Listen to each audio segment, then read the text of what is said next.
Bon, je vais certainement me tirer une grosse balle dans le pied en te disant ça, mais franchement, je pense que c'est l'un des conseils les plus importants que on puisse te donner, notamment sur ton business pour un artiste. Et malheureusement, beaucoup de coachs ne vont pas te le donner parce que clairement, c'est se tirer une balle dans le pied. Je te raconte.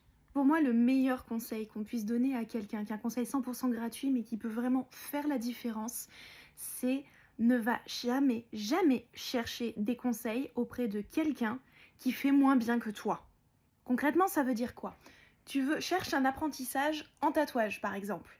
Ne va jamais accepter un apprentissage chez un tatoueur qui dessine moins bien que toi. Pourquoi? Dans la majorité des cas, ce genre de tatoueur va ensuite exploiter tes qualités techniques, te voler ton boulot et toi tu ne toucheras jamais d'aiguille. D'un autre côté, si tu as vraiment envie d'apprendre auprès de quelqu'un, il faut que cette personne elle ait quelque chose à t'apprendre. Donc si elle dessine par exemple moins bien que toi et que tu veux apprendre le dessin ou augmenter tes skills, il vaut mieux aller voir quelqu'un qui maîtrise mieux le sujet que toi. Et bien pour les coachings, c'est pareil. Vraiment, faites super attention quand vous réservez des coachings auprès de coachs, vous envoyez partout sur internet. Le plus important des points, c'est vraiment que vous alliez regarder si ce coach maîtrise mieux que vous le boulot pour lequel vous allez le payer.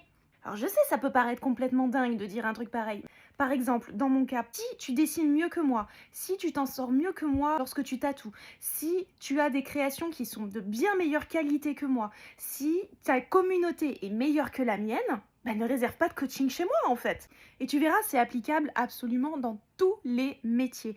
À chaque fois que tu vas chercher quelqu'un chez qui tu veux apprendre quelque chose, vérifie que cette personne maîtrise mieux le sujet que toi, là où tu en es. Pas à Tata Monique qui n'a jamais touché un crayon que tu vas lui demander qu'est-ce que tu en penses de mon dessin. Ça revient souvent dans l'entrepreneuriat. Souvent les gens, ils te donnent des conseils alors qu'ils sont même pas eux-mêmes entrepreneurs. Tu comprends un peu le délire? En art, c'est pareil. Quand tu veux apprendre quelque chose auprès de quelqu'un, il faut que ça soit un artiste qui ait un meilleur skill que toi.